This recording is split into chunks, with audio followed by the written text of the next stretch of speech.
SIR पर विपक्ष का विरोध थमा नहीं है। वोट चोरी का आरोप लगाकर राहुल गांधी, तेजस्वी यादव, यूं कहें कि पूरा इंडी गठबंधन बिहार में मार्च कर रहा है।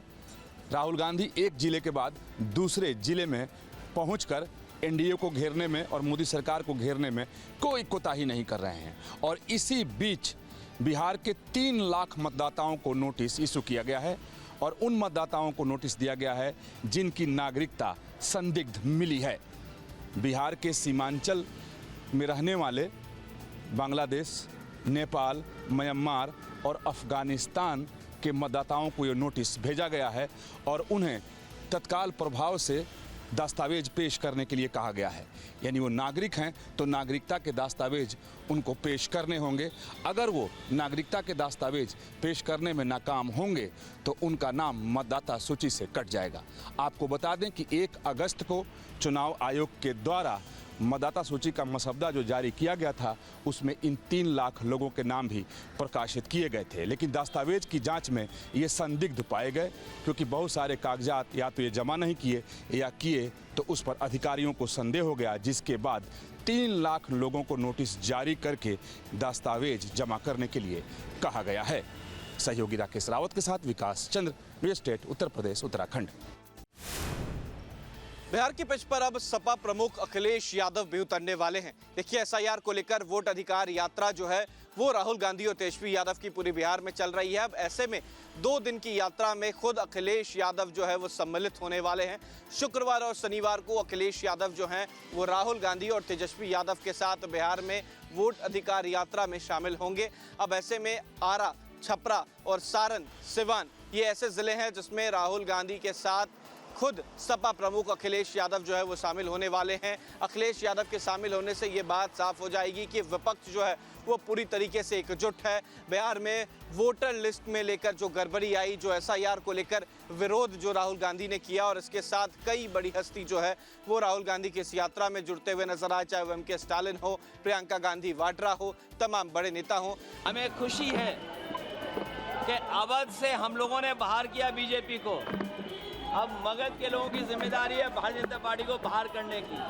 अवध से हटाया है बीजेपी को, मगध से भी बीजेपी हटेगी। वीडियो जर्नलिस्ट सत्येंद्र कुमार के साथ Utkarsh, news state, UP UK. Bihar के दरभंगा में देश के प्रधानमंत्री नरेंद्र मोदी की मां पर आपत्तिजनक टिप्पणी करने वाले व्यक्ति को बीती रात बिहार पुलिस ने गिरफ्तार कर लिया। देखिए, दरभंगा से मोहम्मद रिजवी उर्फ राजा की गिरफ्तारी जो है वो कर ली गई है। ये वही रिजवी है जिसने प्रधानमंत्री नरेंद्र मोदी की मां को लेकर आपत्तिजनक बयान जो है वो कांग्रेस के मंच से दिया था। कांग्रेस का यात्रा जो है वो बिहार में एसआईआर को लेकर चल रहा है। हालांकि इसी दौरान मोहम्मद रिजवी जो है वो कांग्रेस के मंच पर पहुंचा और मंच पे प्रधानमंत्री नरेंद्र मोदी की मां को लेकर आपत्तिजनक शब्दों का प्रयोग किया, जिसके बाद बीजेपी जो है वो लगातार इसकी निंदा कर रही थी। अब ऐसे में मुख्यमंत्री नीतीश कुमार के ट्वीट भी जो है वो सामने आया। हालांकि उससे पहले बिहार पुलिस ने कांड संख्या 245/3 जो है वो दर्ज कर लिया था और उसी के तर्ज पर इस रिजवी उर्फ राजा को गिरफ्तार जो है वो कर लिया गया है। बीती रात 2 बजे उसकी गिरफ्तारी हुई है। अब उससे पूछताछ जो है वो बिहार पुलिस कर रही है। वीडियो जर्नलिस्ट सत्येंद्र कुमार के साथ Utkarsh, news state, UP UK. आज मुंबई में चल रहे मराठा आंदोलन का असर मुंबई के सीएसएमटी स्टेशन यानी छत्रपति शिवाजी महाराज टर्मिनस पर भी दिखाई दे रहा है। बड़ी तादाद में जो प्रदर्शनकारी हैं वो वीटी स्टेशन, जो छत्रपति शिवाजी महाराज टर्मिनस स्टेशन है, यहाँ पर पहुँचे हुए आप देख सकते हैं किस तरह से प्रदर्शनकारियों की इतनी बड़ी तादाद छत्रपति शिवाजी महाराज टर्मिनस पर पहुंचने की वजह से पूरा जो यातायात है वो बिगड़ चुका है। आप बता दें कि ट्रेनों की आवाजाही में काफ़ी दिक्कत हो रही है। यहाँ पर देख सकते हैं प्रदर्शनकारी जो है वो ढोल नगाड़ों पर मुंबई के छत्रपति शिवाजी महाराज टर्मिनस पर जो है वो नाचते गाते दिखाई दे रहे हैं और बहुत बड़ी तादाद में ये यहाँ पर मौजूद है। आप बता दें कि आज जरांगे पाटिल मुंबई के आज़ाद मैदान में प्रदर्शन कर रहे हैं और उन्होंने ये कहा है कि जब तक मराठाओं को आरक्षण नहीं मिल जाता तब तक वो प्रदर्शन करते रहेंगे, तब तक वो मुंबई से नहीं निकलेंगे।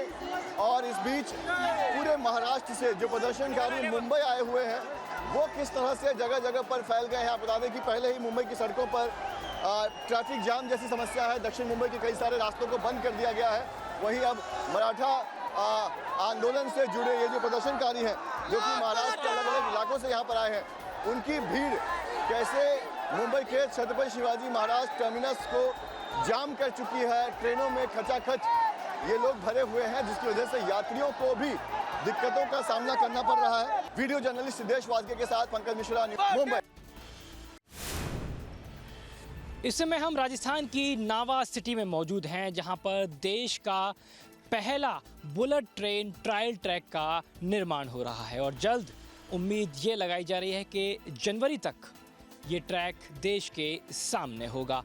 ये ट्रैक अपने आप में खास इसलिए है क्योंकि ये नमक की क्यारियों के बीच में रहेगा। बिल्कुल आपने सही सुना। आप मेरे अगर देखेंगे सीधे हाथ की तरफ तो आपको ये झील नज़र आएगी जो कि सांभर झील है, यानी कि देश में जो नमक की सबसे बड़ी पैदावार होती है, एशिया की जो सबसे बड़ी पैदावार होती है वो यही होती है। और यहाँ पे बुलेट ट्रेन का जो ट्रायल ट्रैक है वो लगभग अब तैयार हो चुका है, जहाँ पे करीब करीब 230 किलोमीटर की प्रति घंटे की रफ्तार से बुलेट ट्रेन जो है वो दौड़ेगी। ये करीब करीब 64 किलोमीटर का लंबा ट्रैक है जिसको सांभर झील के बीचों बीच तैयार किया गया है। बहुत ही हर्ष की बात है कि पूरे भारतीय रेलवे का पहला डेडिकेटेड टेस्ट ट्रैक राजस्थान के गुड़ा टठाना मिठरी के पास ही बनाया जा रहा है उत्तर पश्चिम रेलवे के द्वारा। और लगभग 64 किलोमीटर का जो ये टेस्ट ट्रैक है 967 करोड़ की लागत से बनाया जा रहा है और काफ़ी तीव्र गति से इस पर काम चल रहा है। लगभग 64 किलोमीटर से में 52 किलोमीटर का काम ऑलरेडी कंप्लीट हो चुका है, बाकी सेक्शन पर भी जल्दी ही काम चल रहा है। और बहुत ही नई तकनीक के साथ हम इसको जो इंटरनेशनल स्टैंडर्ड होते हैं उसके अनुसार से हम इसका निर्माण कर रहे हैं। इसमें ट्विस्टेड ट्रैक हैं, अलग अलग तरह की जो टेस्टिंग की कैपेबिलिटी होनी चाहिए और सारा जो पूरा जो सिस्टम है ये 220 kmph पे ऑपरेट करने के हिसाब से बनाया गया है। जो इसके ट्रैक्शन ओवरहेड ट्रैक्शन का सिस्टम है, सिग्नलिंग सिस्टम है, सारा इसी चीज़ से उसी माध्यम से इक्विप किया गया है। उम्मीद यही लगाई जा रही है कि नमक की क्यारियों के बीच में से दिसंबर या फिर नए साल के जनवरी में यहाँ पे बुलेट ट्रेन जल्द दौड़ती हुई दिखाई दे सकती है। सहयोगी राजू चौधरी सा चतुर शर्मा, नावा। फंडिंग मामले में 3 माह से फरार आरोपी पार्षद अनवर कादरी शुक्रवार को जिला कोर्ट में पेश हुआ। वे दाढ़ी मूंछ कटवाकर यहां पहुंचा।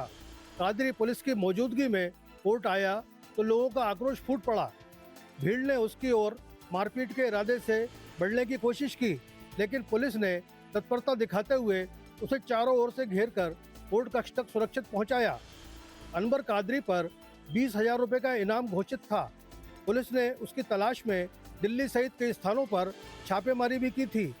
इसी मामले में उसकी बेटी आयशा को दिल्ली से गिरफ्तार किया गया था, हालांकि बाद में उसे जमानत मिल गई। और देखिए अनवर कादरी आज 14 नंबर कोर्ट में पेश हुआ है और उसमें चूंकि 2 प्रकरणों वांटेड है। 11 जून को थानाबाड़ा में 2 केस रजिस्टर किए गए थे जिसमें दोनों मूल आरोपी पकड़े गए थे। मुख्य आरोपी दुष्कर्म के मामले थे, उसमें आपराधिक षड्यंत्र के मामले में उसको आरोपी बनाया गया था और कुछ एविडेंसेस मिले थे। तो इस आधार पर उसको गिरफ्तारी के लगातार प्रयास किए जा रहे थे और उसके लिए लगातार इसमें इनाम भी बढ़ाया गया था और इसमें additional CP law and order CMC sir के द्वारा 140,000 का इनाम कर दिया गया था। उसके बाद कोर्ट से भी इसकी उद्घोषणा कराई गई थी। माननीय न्यायालय के द्वारा इसको 8 सितंबर को उपस्थित होने के निर्देश दिए गए थे और संभवतः इसी के चलते हुए आज यह कोर्ट नंबर 14 में माननीय न्यायालय के समक्ष पेश हो गया है। कैमरा पर्सन युवराज के साथ दीपक कांगर, न्यूज स्टेट। खरगोन में कुत्ता गुम हो जाने के बाद कांस्टेबल राहुल चौहान की पिटाई के बाद गरमाया माहौल ठंडा होने का नाम नहीं ले रहा है। कांस्टेबल राहुल चौहान आरआई सौरभ कुशवाहा के कुत्ते को घुमाने ले गया था और कुत्ता कहीं गुम हो गया। उसके बाद सौरभ कुशवाहा जो आरआई हैं वहां पुलिस लाइन में, उन्होंने राहुल की पिटाई की और ऐसी पिटाई की कि शिकायत पुलिस तक पहुंच गई। राहुल और उसकी पत्नी ने आरआई कुशवाहा पर मामला दर्ज करने की मांग की है। न्यूज स्टेट पर खबर दिखाए जाने के बाद आरआई को सस्पेंड तो कर दिया गया, लेकिन मामला दर्ज नहीं हुआ है। लगातार जो समाज के लोग हैं वो आरआई पर मामला दर्ज करने की मांग कर रहे हैं। उनका कहना है कि ऐसा प्रताड़ना किसी के साथ नहीं करना चाहिए। भाई कुत्ता गुम हो गया, उसके पीछे एक कांस्टेबल की पिटाई लगाई जाएगी। इसको लेके लोग लगातार धरना प्रदर्शन कर रहे हैं। फिलहाल तो देखिए ये मामला अभी गर्म है और जो समाज है राहुल चौहान का, उसने आरआई के खिलाफ लगातार मामला दर्ज करने की मांग की है। कहीं ना कहीं देखिए ये एक ऐसा मामला है जो सुर्खियों में है। खासकर बात करें, कुत्ता गुम हो जाने के बाद बेल्ट से पिटाई की गई, उसके पीठ और शरीर पर पिटाई के निशान देखे गए हैं। एसपी ने इस पूरे मामले की जांच कराई और उसके बाद जो आरआई था कुशवाहा, उसको सस्पेंड कर दिया गया है। फिलहाल तो इस घटना में जो कुछ भी बवाल हुआ उससे लेकर अच्छी खासी किरकिरी हो गई है। आरआई सौरभ कुशवाहा को लेकर अभी भी लोग मांग कर रहे हैं कि उस पर मामला दर्ज किया जाए। Vinod Sharma, news state, Uttar Pradesh, Uttarakhand.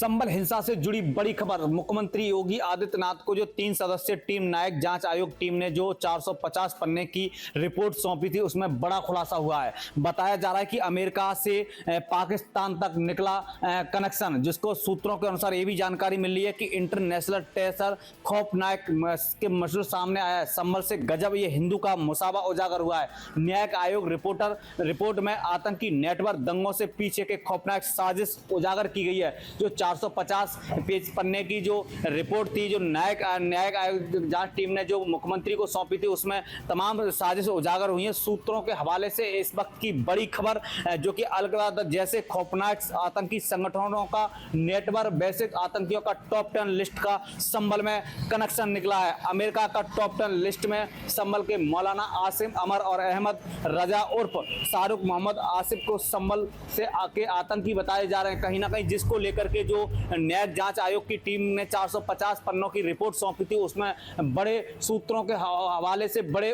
खुलासे उजागर हो रहे हैं। संभल से वीडियो जर्नलिस्ट के साथ सत्यपाल यादव, न्यूज स्टेट, संभल। उत्तर प्रदेश में प्रदूषण एक बड़ी समस्या है। खास करके त्योहारों के मौके पर उत्तर प्रदेश में कई इलाकों में प्रदूषण हो जाते हैं। खास करके एनसीआर के इलाके में प्रदूषण का सबसे ज़्यादा प्रकोप दिखाई पड़ता है। यही वजह है कि सुप्रीम कोर्ट के निर्देश के बाद अब ये फैसला किया गया है कि एनसीआर रीजन और आसपास के जो जनपद हैं, यहाँ पर पटाखा पूरी तरीके से प्रतिबंधित रहेगा। इसके खरीद, स्टोरेज, ऑनलाइन, ऑफलाइन सभी तरह की जो बिक्री है वो प्रतिबंधित कर दी गई है। प्रदूषण को लेकर लगातार सुप्रीम कोर्ट और देश के तमाम ऐसे संगठन हैं, वो इस बात को लेकर चिंता उठाते रहे हैं, चिंता जताते रहे हैं। अगर हम बात करें एनसीआर रीजन की, तो वैसे भी ट्रैफिक का लोड बहुत ज़्यादा है गाड़ियों के पोल्यूशन के साथ। खास करके दीपावली या जब त्यौहार का समय आता है तो उस दौरान जो पटाखों को जलाया जाता है उससे प्रदूषण बढ़ जाता है और दिल्ली के लोगों की जो सांस है वो घुटने लगती है, जो दम है वो घुटने लगता है, जिसकी चिंता के बाद सुप्रीम कोर्ट ने ये सरकार को निर्देश दिया था और अब कुल 8 जनपदों में पटाखा पूरी तरीके से प्रतिबंधित कर दिया गया है। लखनऊ से वीडियो जर्नलिस्ट राम के साथ Nikhil Sharma, news state Uttar Pradesh. Varanasi police ने दुर्गाकुंड स्थित एक अस्पताल पर छापेमारी कर 20 पेटी से भी अधिक दवाएं बरामद की है। बताया जा रहा है कि बिना लाइसेंस के ये दवाएं बनाई जा रही थी और अभी तक जो जांच में पता चला है कि ये दवाएं नकली भी हो सकती हैं, जिसमें कैप्सूल और टैबलेट भारी मात्रा में जब्त किए गए हैं और इसके रैपर्स को भी जब्त किया गया है। ड्रग विभाग की टीम लगातार जांच कर रही है। पुलिस को सूचना थी कि अस्पताल के अंदर फर्जी तरीके से दवाओं का निर्माण किया जा रहा है। इस पूरे मामले में 5 लोगों को भी हिरासत में लिया गया है, इसमें अस्पताल के संचालक भी शामिल है। पुलिस का कहना है कि इस अस्पताल में लंबे समय से दवाएं बनाई जा रही थी और जिसका कोई लाइसेंस भी नहीं था, सिर्फ अस्पताल का लाइसेंस था और इसके एवज में दवाओं का फर्जी कारोबार यहां पर किया जा रहा था। फिलहाल जांच जारी है, पर जिस तरीके से चीज़ें सामने आई हैं उससे इनकार नहीं किया जा सकता कि नकली दवाओं का एक भारी रैकेट यहां से खोजा जा सकता है, पकड़ा जा सकता है, क्योंकि ये दवाएं जहां बन रही थी वो सिर्फ एक जगह नहीं होगी, बल्कि इसके तार कई और जगह से या फिर कई और राज्यों से भी जुड़े हुए हो सकते हैं। वीडियो जर्नलिस्ट शिवम मिश्रा के साथ सुशांत मुखर्जी, न्यूज़ स्टेट, वाराणसी। महोबा में किसानों के लिए राहत का साधन बनी प्रधानमंत्री फसल बीमा योजना अब विवादों में घिर गई है। आरोप है कि बीमा कंपनी ने किसानों की जमीन का फर्जी बीमा कर करोड़ों रुपए का क्लेम उठाया। किसानों का कहना है कि उनकी मेहनत और भरोसे के साथ धोखा हुआ है।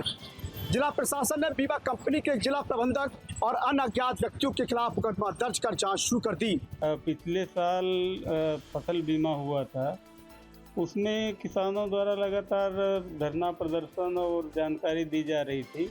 इसमें फर्जी तरीके से बीमा करके भुगतान किया गया है बीमा कंपनी द्वारा। इसी तरह इस बार जब बीमा हुआ तो काफ़ी फर्जी की शिकायतें आई, जिसके आधार पर जिलाधिकारी महोदया द्वारा एक टीम का, तहसीलवार टीम का गठन किया गया।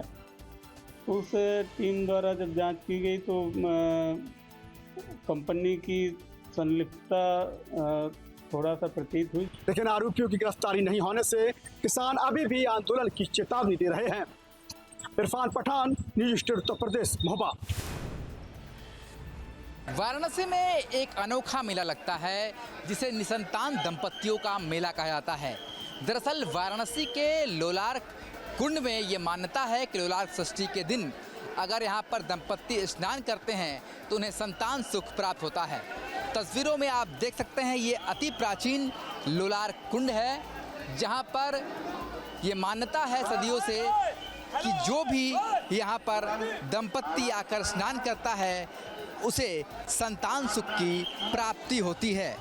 और यहाँ पर स्नान करने के पश्चात जो वस्त्र होता है वो यहीं पर छोड़कर दंपति आगे बढ़ते हैं और जब मन्नत पूरी होती है तब फिर उन्हें यहाँ पर आना होता है।